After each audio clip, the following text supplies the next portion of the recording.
everybody? Long time since I heard this record. I used to love this fucking joint. Memph Bleek is. Oh man, back in the good old days when people came out with dope music that you just remembered forever, type of thing, you know? And again, when I heard this, I wasn't like, oh, is this a classic? It was just hard. It's just a dope song, right? Now everything has to be a classic, you know? And funny enough, everything is whack as shit. So anyway, let's talk about Griselda, okay? You already know how I feel about these niggas. Not a fan. My favorite rap group, right? A lot of people go, yo, Tochi, you a hater, whatever. But the fact of the matter is that Griselda have lost steam. And the reason they've lost steam is because, well, they ain't dropped nothing worth hearing. Look, narrative can only carry you so far, right? And after a while, when you don't have any new trolling or something that puts you back in the spotlight or, you know, shit, people just move on. I mean, Griselda's audience are a casual audience. They'll listen to rap and then be on to the next thing. So, you know, I don't expect this to do numbers. I don't even think that people are really going to listen to it like that, but that's just my honest opinion. So, you already know my issues with Griselda as a whole. Benny the Butcher, terrible name. Sorry, but it's just like, you know, it's whack all around. I mean, it's one of those things where it's just like everything about this is whack. You know what I'm saying? Like, but anyway, Benny the Butcher, not a fan. I can't say I'm a fan of anyone in Griselda, and I've made many videos saying why I think they're whack. All the stuff I've said has, in my opinion, come to fruition. So if you want to know, go back to my earlier videos. You're not the only one who thinks Griselda sucks, okay? And you can see Benny the Butcher is just like, I think I said Young Thug or some shit. I said a lot of shit. I've made videos about these guys, okay? And someone would say, yo, Tochi, you know, it was all about hating and all that. It has nothing to do with that.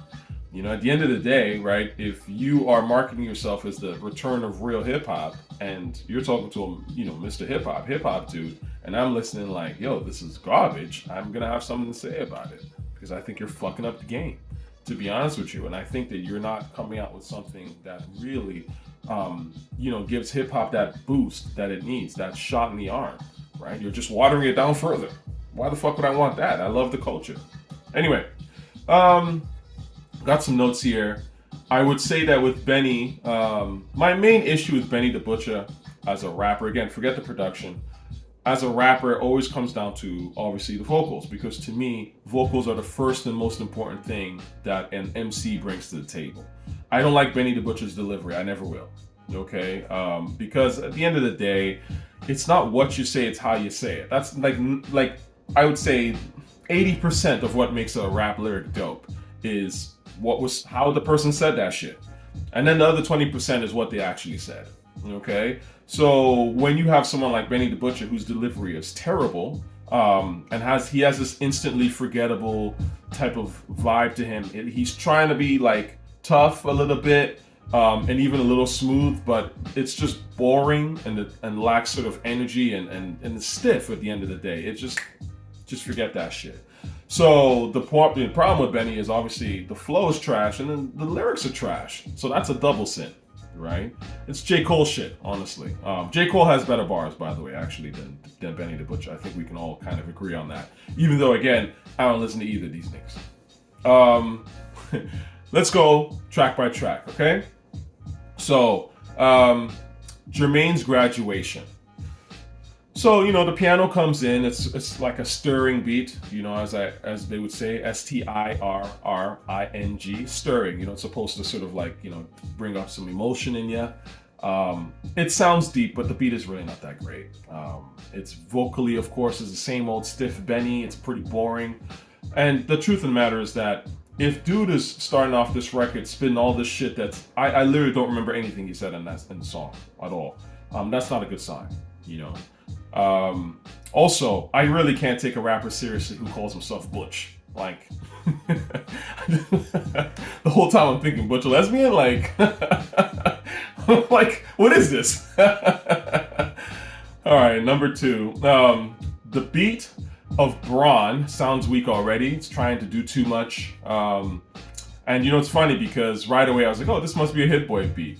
Let me check the credits on this shit. I wouldn't be surprised if it's a Hit Boy beat. Oh, of course it is. Hit Boy and his, you know, these like stiff boom bap beats that just don't go nowhere. That got too much going on. Anyway, you know, it's like he's trying to get us amped and it's trying to be like, yo, we going to war, but the beat is just boring. You know what I'm saying? And of course, Benny just spit some vague shit. Because the problem with vague beats, like I said, like beats give me vibes, vibes give me rhymes. So when your beats don't really give any real vibe, MCs start to wander and drift all over the place and just spit a bunch of bullshit. Number 3, Big Dog. This sort of frantic wartime sort of vibe, sort of like, you know, continuing with the beat. I'm pretty sure this is an Alchemist beat because the Alchemist has this thing on this album. You can really tell which beats are the Alchemist beats and Hit Boy beats right away. I like the piano on this.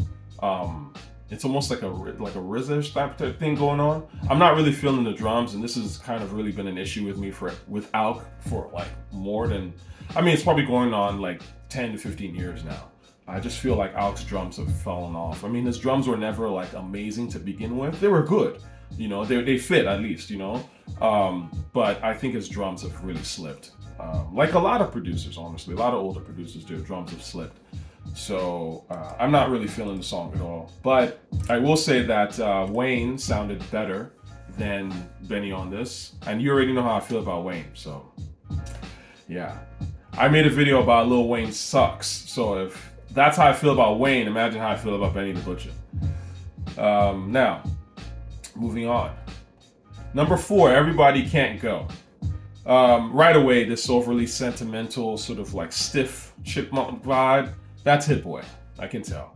This song is forgettable. I don't remember anything that happened in this record. Everyone can go. All this entire CD can go. Surprise! Anyway, number 5, TMVTL. Okay. Anyway, this is a very Alchemist type of beat, in the sense that it's dark. It tries to set up a vibe, but it's forgettable. And Butch sounds like he's drowning in this fucking beat. Like the beat is overpowering him somehow, and he's just like trying to, you know, get to the surface. You know what I mean? Number 6, Back Again. You know, so when this track started, you know, a little bit in, I was like nodding. I was like, you know, in the first like 3-4 seconds, I was like, okay, we'll see where this goes, right? And then when the beat fully kicked in, I was like, this shit's fucking off beat. Am I doing? I was like, wait, where am I? What's going on? Hit Boy. This shit is swingless as fuck. I don't know how anybody, like, there's no swing to this shit. In fact, it's not in rhythm. It's literally, this is some robot shit. I have no idea how anyone can like actually dance to the shit or even like bop to it, because it's just so stiff. Like, anyway, Hit Boy shit. You already know how I feel. Number 7, One Foot In. This, I didn't even make it through the song, I'm gonna be honest with you. Number 8, Buffalo Kitchen Club. So Armani Caesar spits, I'm getting rings like Sonic. That's trash. I'm sorry. Those kind of bars, I fucking hate bars like that. You know, these basic ass like bars. I don't know how to describe it, but it's almost like, really, bitch? Like, you couldn't come up with something? You couldn't come up with something a little bit better? If you're gonna mention Sonic, like something like, I don't know. It's just too basic and it's too lame, you know? And then I started listening to Benny and I just straight skipped. Already nigga was putting me to sleep. I just said, nah. Now, number 9, Pillow Talk and Slander. So, again, this beat's Hit Boy because we know it's forced, it's boring, it's stiff, there's too much going on, there's no real feeling, it's kind of like choose your own melody ass shit, like figure out where you want to fit in and just go with that. Jada to me had a line in here, he's like, name on indictments with niggas you don't hustle with. And you know, it's interesting because obviously, like when he said name on indictments with dudes you don't even hustle with, I can picture the visual. I can picture an indictment in my head and names on the indictment. That's a visual, right? My 16s give you a visual. right? That's a rapper, okay? And even though this verse is weak for Jada standards, right? This is still the best verse on this album by far. Because again, great rappers give you visuals. They give you things to like, it's not like, you know, vague visuals or something. It's like very clear. It's like, oh, okay, name on indictments. Like, but again, just the way that he says it, it's like interesting. Obviously, the delivery is great, and the actual visual itself is clear, and it's an interesting visual or a decent visual, right? So yeah, I thought Jada obviously had the best verse on this by far. Number 10, How to Rap. You know, again, another stiff Hit Boy beat. I can tell a Hit Boy beat a mile away. Very stiff. And then this is what I'm talking about with Benny, that I can't get into this dude's at all, man. I can't get into his voice, and I can't get into what he says. So he has got the labels calling you, they fly you out to talk to you, lowballing you, and kind of still doubt if they could market you. Turn it down and show them what that number was inarguable. And when they double back, you charge them triple what they offered you. Like, what? This is so fucking boring. There's no visuals here. Yawn. Okay? Forget the shit flow for a second. Like, you know how Benny, you know, I got the labels labeling you. Got the labels labeling you. They fly you out just to talk to you. You know how Benny with a stiff ass flow. The problem is, again, nothing of interest is being said here. And I've heard this sentiment a gazillion times. Right? Why are you saying this shit now, especially? In 2024, what is the point of that bar? Really? It's like me going, you know, I don't know, man. Like, it's just weak. Like, today I ate oatmeal for breakfast. It seems like breakfast is a good meal of the day. And I wear a watch that your bitch want, you know? And then I go online to see Pitchfork. It's like, that's Benny the Butcher. Boring. Generic thoughts, you don't give a fuck about nothing he says, man. So, number 11, we got Griselda Express. You can tell right away, this is Alk. There's at least an attempt to set up like a mood or a vibe. But of course, you get these terrible, slow-ass molasses verses from all of them, right? I mean, Conway was maybe the best of the bunch, but again, I'm trying. You know, I don't listen to these things. And lastly, we get Big Thomas. Wheezy out of here. Oh, actually, I should say Hit Boy out of here. It actually sounds better. I mean, this is the best Hit Boy beat on the entire album, in my honest opinion. And in fact, it's funny because it shows that Hit Boy is actually more comfortable in this maybe semi-trap space. It's still a generic beat, but it makes you wonder, like, why was Hit Boy even forcing all this boom bap shit? He's not good. I mean, I know that the boom bap thing gives him some sort of a respect as, like, in the eyes of the easily led. Like, oh, he's doing boom bap, he's kind of updating it, so he must be the new Primo. But it's not good, okay? This stuff is not good. It's too stiff, it's boring. This actually has a little bit of a vibe. So, again, don't care about this beat. We'll never listen to the song again. But, you know, maybe this is, I mean, Hit Boy should just be honest. I don't know. To me, it's like, just make a great beat. Forget all the marketing and what, like, you know, just make great art, man. Peasy actually started falling behind the beat at some point. Peasy's the guy that is featured. I don't know who the fuck he is. He literally started sounding off beat at one point. And they didn't even fix that shit. Like, literally, like, it was like some off beat shit. And I was like, wow, they kept this? They didn't make him re-spit this? This is how you know nobody cares. It's just, put it out.